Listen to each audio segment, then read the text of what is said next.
وأصلي وأسلم على رسول الله وعلى آله وصحبه ومن والاه. أما بعد، السلام عليكم ورحمة الله وبركاته. السلام عليكم ورحمة الله وبركاته. دائما أنا أفرح بوجودكم أمامي. يروهم دا إما إسلاماتي مستقبلي في شرنجين إسلام أمال هذا ولا ولتكابني يرو ولمري أنو ترجعت متقولي دبرسينو جمعتشو قدات متلاقيهما كيسا يوحرا ولدي أدى قدو. الإسلام لا يهتم ببناء الإسمنت. إسلام من أجل فمن إسلام ما إني بؤورته بلوكيتي جارمايا كنارتي بديكاليني تيفنون سابدان على بناء الأجيال. ألوت أفو إجارو ألون أفو مالي إجارما مستقبل ألوت أفو مال فكاتا ألون نفقرفو دواتي مال فوقا بكاجدو تارجيتي قدا قدتي ديما كايو إسلام ما إسابقورا حرا قمتشو قدان وانتنت أقاها مكيسا إني جلقبا بوجود شخصين عظيمين بارزين في بلدنا. سجنتا كينيا كان كيستي نمني لما نموني فكي نما قدا كبا مقالا كينيا كيستي فكي نما كالتي حواسماتي كالتي تجاجل حواسماتي كبا سجنتا كان رتي أرقمو إساني قبتشو قدا دونت أقاها إسان كيسا جلقبا الرتي fakkeenya cichoomina dubartootaa kan tahan, fakkeenya qaroomina dubartoota islaamaa kan tahan Dr. Alimaa Jibriil nu keessatti argamu. Allahu akbar. Itti aansuudhaan sadarkaa lammataa irratti hawaasa tajaajiluudhaan, diinii hawaasa barsiisuu imaama ta'anii khattabuun asiin immoo barnootaan illee of gabbisuun qaba jedhanii bakka barnootaatti illee qabxii olaanaa fidanii warra as keessatti argaman keessaa tokko sheekha keenya Sheekh Muhammad Naasir. Allahu akbar. Sagantaa keenya wajjin sagantaa fakkeenyummaati. Barnoota kaleessa isa turre har'a isa jirra. Borii keenya moo maalii kan jedhu inshaallah gabaabsinee wajjin ni ilaalla. Marhaba. الحمد لله والصلاة والسلام على رسول الله وعلى آله وصحبه ومن والاه. ما بعد، حضارة الإسلام قرومنا إسلام ما قرومنا أكمي قبضوا قرومنا أكميتين في أسجئ يروجن برنوتا في إسلام ما مال ولفنكاتا يروجن إلى أن أول آية نزلت من القرآن جلقمني كيت القرآن الرابو فمي اقرأ دبسي واي صلاة دبسي واي صوما دبسي واي زكاة دبسي واي كنا دبسي اقرأ بناغو دبسي وانت دبهم كنتو دانجا واحد دواتي دبسي. وبالتالي لا يسمح لأي مسلم نمني مسلمات من اللي دبسوا أبو إبراهيم مدو قجل فم قرآن جل كبا علم نمارة فم يوانتهي قجل فم إسلامات يوانتهي دبس في إسلام ما كيستي وهم دلقلت التجيس دبسان كان النبي عيسى محمد صلوات الله وسلامه عليه مع كونه الأمي نما هم دبس نما برس لتأوس عنيتي والجنين قاما كيت جل كبا يساني رتبوسو دبسي جل محمد صلى الله عليه وسلم برنوتا جل كوا هم دلقل برنوتا برنون بؤور الإسلام ما كسر رسول ربي الله صلوات الله وسلامه عليه واقع قبتنا عربوني يروسنا كيسة ترى حواسني يروسنا كيسة ترى جيرونا عربوني يروسنا نحن قوم أمي لا نقرأ ولا نكتب نتومة ولا لا بريسون بين نبسون بين نجر ترى رسول ربي صلوات الله وسلامه عليه قبتنا كان جيرونا أرالي أركتن كم تفيد ما ترى قبل لبدنا يوفرن إلى رسول ربي صلوات الله وسلامه عليه كفارنا متقبات ما أرتبوجي أبي لولا بدري كيسي كفارنا وربوجي بوجي أمان كان كيسا نموت وابرنسو في وادبسو دندأن تسو ورا بوجي أني كان كيسا نموت وابرنسو دبسو دندأن نمني توكو غافا بوجي أني جد أكا سيرا يرو سناتي يوكا أو بيتي بوجو سنة كيسا نتاو باسا يوكا نما بلد بوجي أبي سناتي غربت إيتا رسول ربي صلوات الله وسلامه عليه وربرسو في دبسو بيكو كنا فداساني كنيسان النجاة باسا قبل ما جاء بليسة الدين باسا إجولة مسلم توتا نما كودان برسو في دبسو أكسا برسيسا قرآن رسول صلى الله عليه وسلم برموتان أكن جلكن أهدي برخلفاء الراشدين كيسا برنوني إسلام ما برنوني مبادئ ديني هرقني شعري أدبني مسجد كيستي براتمات هنما أنس بن مالك رضي الله عنه يرد أتك ندبت مالنا كان الأطفال يجيئون إلى المساجد إجولين كديكون دائما شمرني الرا إيرا الرا غير مسجدات الفطرانية غير مسجدات يقرؤون القرآن قرؤوا فني ويتعلمون القراءة والكتابة برسوا في كتبوا لبرد مسجد كيسد برسوا في كتبوا مسجد كيسد برد يريد لكم غير مسجدات فني جدانس مشاعر سيروها سو بشان بعد تنينه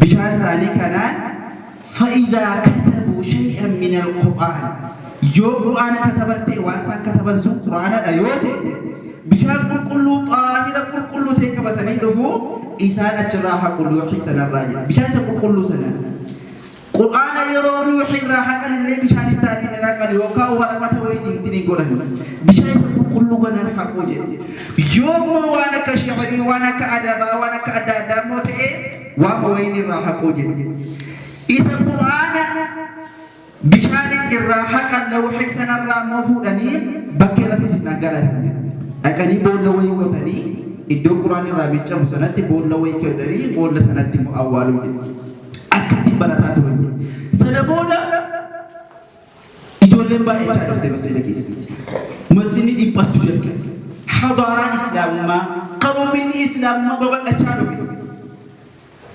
بدنا دانجا كم درجة هوجر كده دولة الإسلام يوكاسات الإسلام أزبط أجارة إجولة مسجد كيسة تبارك راغارا بكيت كده بهوجر كده الدنيا كنا بيتو يروس وسموه ما يسمى الكتاتيب مدرسة ابتدائية يوكا بنا برنوتا صدر كانوا إجولة وقا شريك أبدي هم وقا كنا تقوي يوكا وقا كنا لماتي كانوا دي فبتو مقالة بغداد كيسة يروجر كباتي فندي سلي أجل مقالة مسلموتا بوتو كيسة كتاتيب كان كيسة تبارك مجد مدرسة iskeejulii mataa isaa qabu kaarkuleemii mataa isaatiin deemu hundeessanii itti fufuu jalqaba. Achi keessaa hayyoonni gurguddaan hayyoonni biyya fayyadaman hayyoota har'a yeroo haasofnu waa'ee shari'aa waa'ee quraanaa fi hadiisaa barsiisanidha. Kan addunyaa jireenya barsiisan kan addunyaa dukkana wallaalummaa keessaa gara ifaatti baasan bara addunyaa yeroo sana keessa addunyaan har'a qaroomina irra jirra jedhanii yaadan daarkee jedhanii bara dukkanaadhanii haasaan sana keessa qaroomina gurguddaa irra kan ture hayyoota islaamaa kataatiiba yookaan madarasaa kana keessaa ba'an ture. Isaan yeroo sana keessatti qaroomina kana duwwaarratti miti kan isaan xiyyeeffachaa turan naamusaa wajjin hin dhalleen naamusaa waliin barataan tokko ciminni isaa naamusaa waliin naamusni isaa inni jalqabaa barsiisaadhaa wajjin barsiisaan daa'imummaarraa ijoollummaa keetiirraa kaasee isa barsiisu kabajaa guddaa biratti qaba ture. Kanaaf rabbi sadarkaa guddaadhaan isaan ga'e. Anas ibn Maalik abbaa madhabaa guddaadha. Aalima beekamaa hayyuu salafaati. Haaruun ar-Rashid mootiin jedhamu Haaruun ar-Rashid jechuun mootii bara hijraarraa bara 170 hamma 193 nama bulchedha waggaa 23 bulche.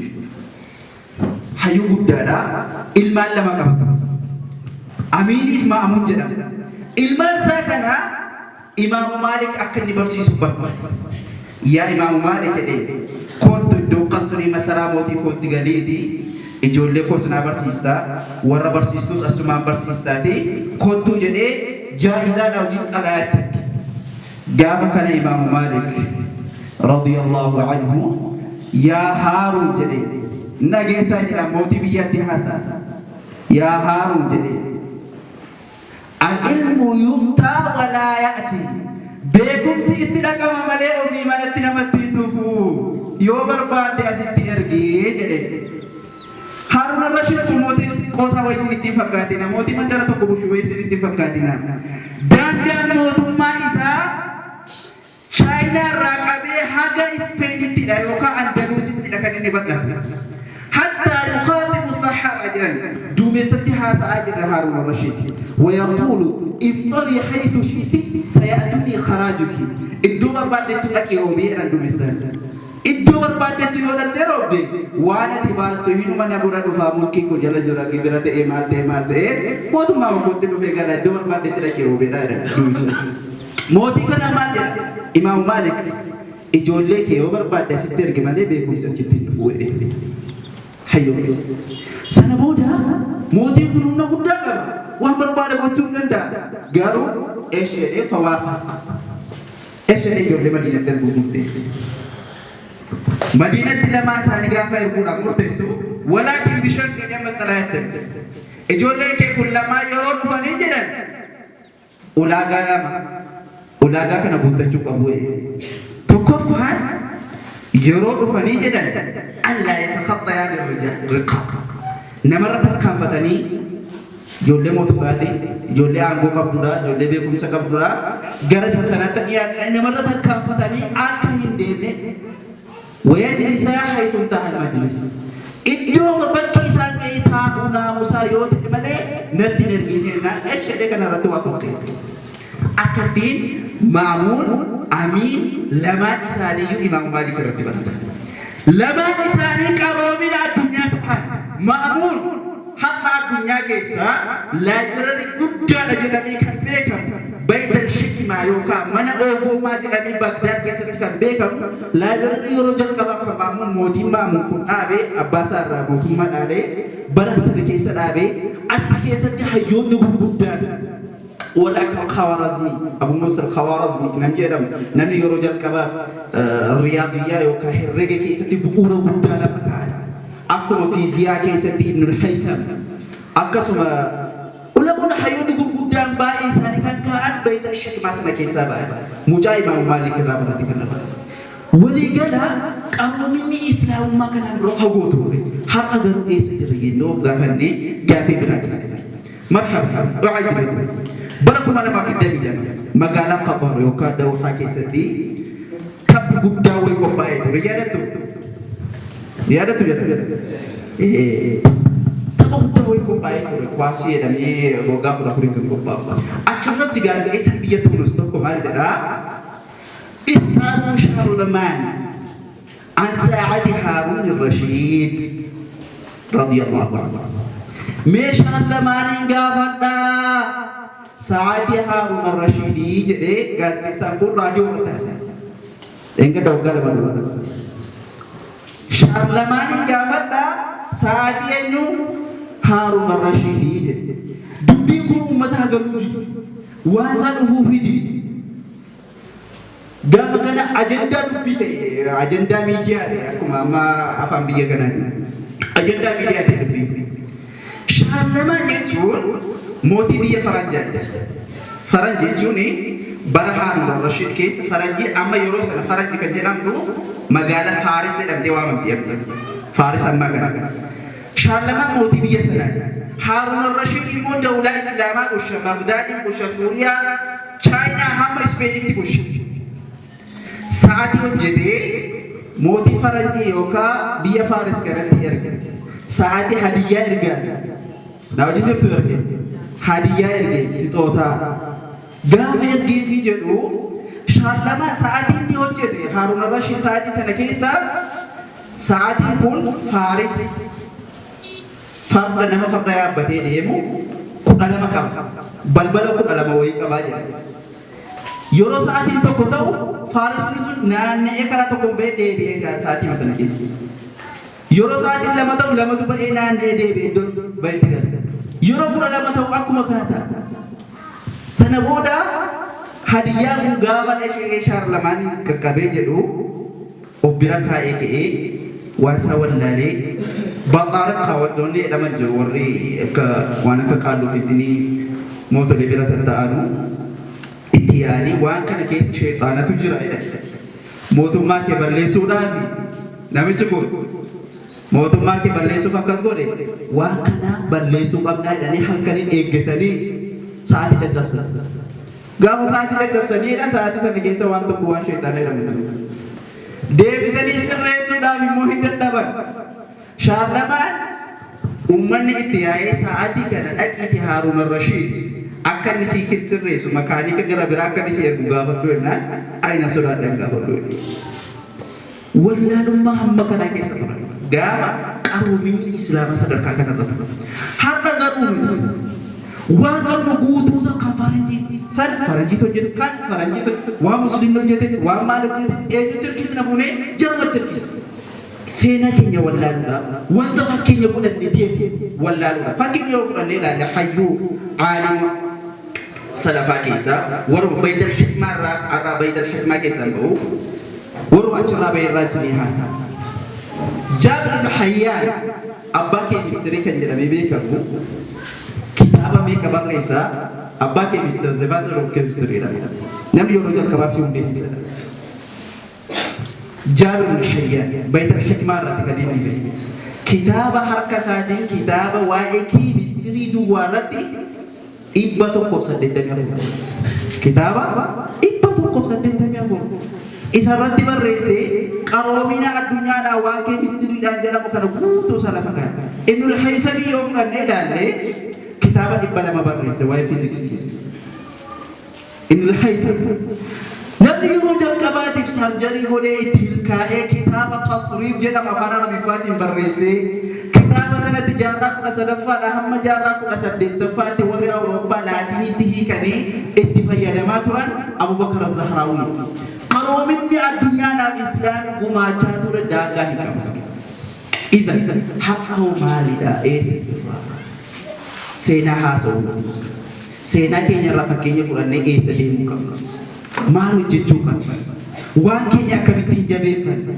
waan keenya fuunee ruuqa namaatti galchuu dhiisnee keenya jennee akkamittiin qabannee gadi ba'uu dandeenya keenyummaa keenya akkamittiin gabbifanna har'a waan khalaqa islaamummaan uume muslimtoonni uuman qaroominni ijoollee islaamaatiin madde guutuun isaa jalaa hatamee iddoo biraatti galaa jira seenaa keenya hin beekne maalummaa keenya hin beekne Ibnu Nafiis namni jedhamu namni yeroo jalqabaatti waa'ee qorannoo dhiigaa irratti qorannoo wayii lafa kaa'e Ibnu Nafiis waggaa 11 wayii dura kitaabni isaa osoo akkatti lafa taa'u gaafa magaalaa Andalus yookaan Ispeen amma jedhamtu kana waggaa 800 ol musliimoota bulchaa ture Ispeen kana magaalaa Andalus kan keessatti musliimoonni cabanii jedhan kitaabni haatamu jechuudha kitaabni Ibnu Nafiis illee achi keessatti hatamee ture isa keessaa namni Sergios namni jedhamu namni Ispeen tokko kitaaba kana hatee maqaa isaatti barreeffatee qorannoo dhiigaa nama yeroo jalqabaatiif qoratee argame jedhamee ittiin beekamudha jedhamee osoo akkattiin jedhaa jiru waggaa 300 wayitu waggaa 300 booda booddee isaatti namni biyya Ingilizii tokko William Harfili namni jedhamu wayii tokko dhufe inni mootii dhufe eegaddaa waggaa 3 dura namni Misra Dr. Muhyiddin Taawi namni jedhamu qorannoo wayii PhD irratti osoo qopheessaa jiru kitaaba Ibnu Nafiis waggaa 1000 dura harka isaatiin qubee isaatiin barreesse laayibrarii Barliin keessatti argame.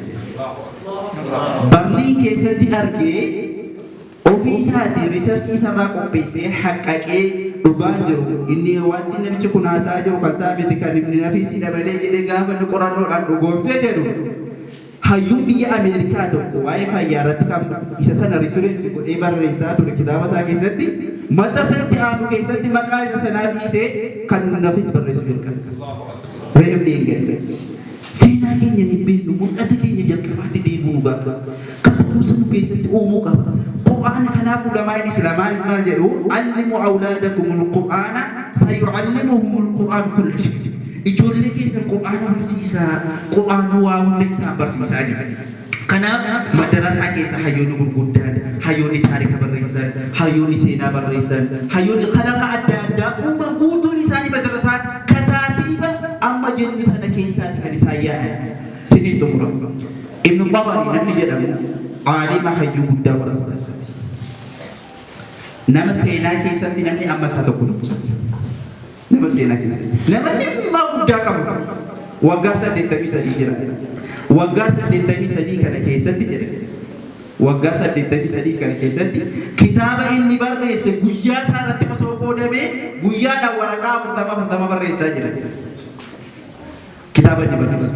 Gaafa tokko ijoollee walitti qabee darasoota isaa walitti qabee macluumaata yookaan akka namni waa barreessuudhaa fi akka namni macluumaata informationii walitti qabuuf gaafa. Kottaa seenaa addunyaa kana barreessina erga rabbiin mundu an khalaqa al-khalqa ila yawmina hada. Erga rabbiin uumuu jalqabee qabee hamma guyyaa keenyaa irratti seenaa addunyaa barreessinaa kottaa laa ilaaha illallah. Ibnu Tabariidha. Gaafa fi kam yaa Ibnu Tabari? Waan amma miimmoo barreessuu yaaddaana fi 30,000 waraqa. Waraqaa 30,000 keessatti jedhee. Waraqaa 30,000 keessatti copy paste hin jiru. Harkaan barreessita, maddiidhaan barreessita. Gaafa kana haala yaaluun utuu kana fidin umuriin nuun keessaa dhumamaa Ibnu Tabari maal taatan jedhanii gaafatanii. Sana booda laa ilaaha illallah maatatil himmaan ummata keessatti du'ee jira lakkaadhaanii ofii isaaniitti deebisanii waraqaa akkuma sadii keessatti seenaa addunyaa barreessan. Seenaa addunyaa. Ergasii kitaaba kottaa immoo tafsiira barreessinaa jedhan. Fiikam akkuma deebisanii waraqaa akkuma sadiitti barreessanii barreessan. Ibn Asakir taarika Dimishqa namni yeroo jalqabaatti addunyaa kana ensaayikiloopiidiyaa addunyaa kana musliimota. Addunyaa waan ensaayikiloopiidiyaa jedhamu beektu mawsuuca wayita yeroo jalqabaatti kan uume taarika Dimishqa jedhee Ibn Asakir taarika Dimishqa seenaa biyya Dimishqa jedhee mujallada 80 guutuu laayibireerii tokko guutuu barreessa. Macaajib قاموس ديكشنري وان جرب بوتوسا غمانت يقول الاسلام بوجبت يقول الاسلام يوجد ديني صلاه قدم مسجد قدم بوادا من جرين علمنا ما قدم كجن فن الاسلام كان مجلي كجن كبات دي بوغا فتا وردوبت دي ربنا هذا والسلام عليكم ورحمه الله وبركاته